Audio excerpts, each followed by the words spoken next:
Atëherë, zonja Sheme, çfarë rreziku paraqet meningjiti për fëmijët?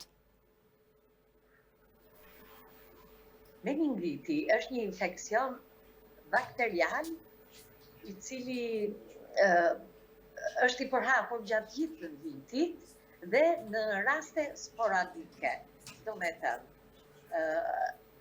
infekcion që prek cipat e trurit është i rëndësishëm për nga fatra të cilën ai prek, por rastet e meningitit janë sporadike. Nuk ka raste të epidemisë së meningitit. Do me thënë, është infekcion i rëndë përderisa themi prek cipat e trurit, po duhet të dinë dhe shkaqet. Shkaqet janë nejseserja meningitit është mikrobi meningokoku, i cili shkakton direkt këto infeksione bakteriale, ndërsa çdo virus tjetër, si virusi i gripit apo dhe viruset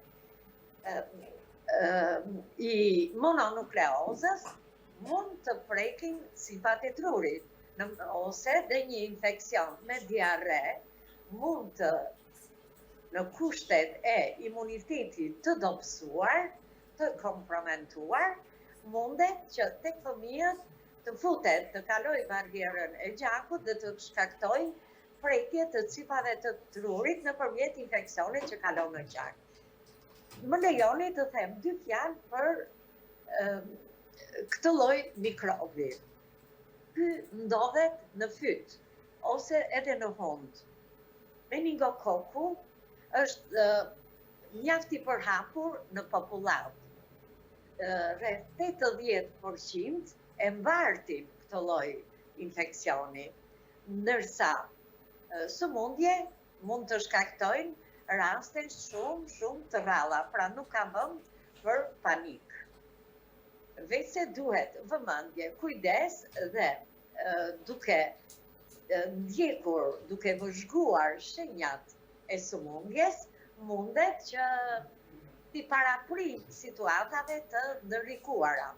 Për shembull, një infeksion i fytit me temperaturë të lartë që nuk dominohet nga qetësuesit e zakonshëm të temperaturës, ose që shoqërohet me të vjella dhe rigiditet, ngrirje të qafës, duhet menjëherë të paraqitemi në urgjencë, sepse e vjella pa shkak është shenjë e prekjes së meningeve, sidomos në moshat pediatrike, nga 0 deri në 10 vjeç. Përhapja bëhet me kontaktin e ngushtë me anë të spërklave ose sekrecioneve të shtimave, kollës, gëlbazës. Pra, personat e smur duhet kenë kujdes të izolohen. Pse fëmijët janë më të ndjeshëm ndaj infeksioneve si meningjiti? Po, nga të gjitha infeksionet, fëmijët janë të ndjeshëm, por nga ato që janë më të rëndësishme bëhen vaksina, ndërsa për meningokokun ka një vaksin alternative në Shqipëri. Edhe bota kështu e ka, që dikush e bën, dikush nuk e bën. Pra, rekomandohet që këto vaksina t'i bëjnë ato persona që janë në kontakt të ngushtë me persona që mund të jenë mbartës të këtij mikrobi, ose personat me imunitet të kompromentuar, që janë ato me sëmundje shoqëruese, sëmundje kronike, me fëmijë që preken shpesh nga rrugët e frymarrjes. Në të tilla raste, pra, rekomandohet bërja e vaksinës kundër meningitit. Cilat janë simptomat më të zakonshme tek meningjiti tek fëmijët? E para është e vjella pa shkak, e vjella me ndrimin e pozicionit. Temperatura mund të jetë e lehtë, mesatare, po më rrallë mund të jetë e lartë. Pra, nuk është tregues i gjendjes së rëndë, temperatura, por janë të vjellat. Dhe kur ndron pozicionin, fëmia vjell, kjo lidhet pra me prekjen e cipave të trurit dhe me edemën, inflamacionin që shkaktohet aty. Një vjell më shumë se 2-3 herë në 24 orë, duhet me njëherë të kërkojmë ndihmë mjekësore tek urgjenca ose tek mjeku i patronazhit. Si mund të ngatrohen simptomat e meningjitit me sëmundje të tjera tek fëmijët? Po, sepse fillon si një katar i thjesht, me temperaturë skuqe fyti, por gjendja agravohet shumë shpejt. Në 2-3 ditët e para, gjendja agravohet. Mos të themi pastaj që meningitet janë edhe sekondare, pasi fëmia kalon një infekcion tjetër, një pneumoni, një diarre toksike, dhe gjendja vjen më tepër duke u rënduar.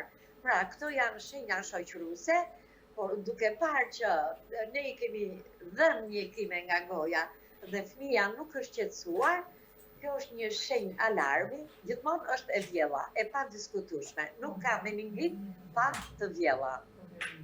Dhe që duhet të na çojë direkt tek mjeku i urgjencës. Fëmia nuk ka diarre në këtë moment. Në përgjithësi nuk ka diarre, por e vjella është një shenjë e prekjes së cipave të trurit. Duhet të marrë seriozisht, ndërsa fëmijët më të rritur, mbi 5-6 vjeç, ankojnë turbullir në kokë, konfuzion mendor, mund të kalojnë konvulsione, nuk është e thënë që meningiti nuk prek edhe të rriturit, prek adoleshentët edhe të rinj, dhe mënyra se si shprehet tek këta është konfuzioni mendor, ndërsa fëmijët e vegjël 0-1 vjeç kalojnë në konvulsione, dhe konvulsioni është një situatë dramatike për prindin, i cili duhet ta çojë menjëherë fëmijën në urgjencë. Pse është e rëndësishme diagnostifikimi i hershëm tek fëmijët? Po, meningitet janë tashmë që ka antibiotik nga më të fundit, edhe antiviral dhe medikamente plot, është një sëmundje 100% trajtohet me sukses. Bile pa lënë asnjë komplikacion, pariza apo encefalitet që janë shumë të rralla. Pra, nëse i marrim masa dhe e çojmë menjëherë në urgjencë, fëmia do marri mjekimin e duhur, do reanimohet në spital, këto raste nuk lën asnjë pasojë. Ndërsa nëse avancon sëmundja duke menduar se është grip, prandaj dhe vjell, kjo është një në dëm, në disfavor të gjendjes shëndetësore të fëmijës, sepse infeksioni përhapet nga cipat e trurit, prek dhe vetë trurin duke dhënë encefalit, që është varet pastaj nga vatra që dëmton, duke lënë pasoja me çrregullime të përkatëse, lidhur me vatrën që prek.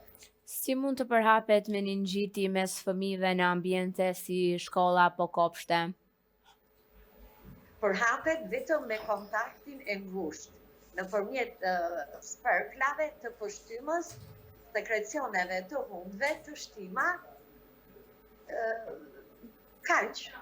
Është pra infekcion që përhapet vetëm nga goja dhe hundët. Çfarë masash duhet marrin prindrit për të mbrojtur fëmijët? Nëse dyshohet në një qendër, shkollë, kombi, kopësht, ka raste që janë mbartës të këtij mikrobi, meningokokut, atëherë bëhet vaksinimi.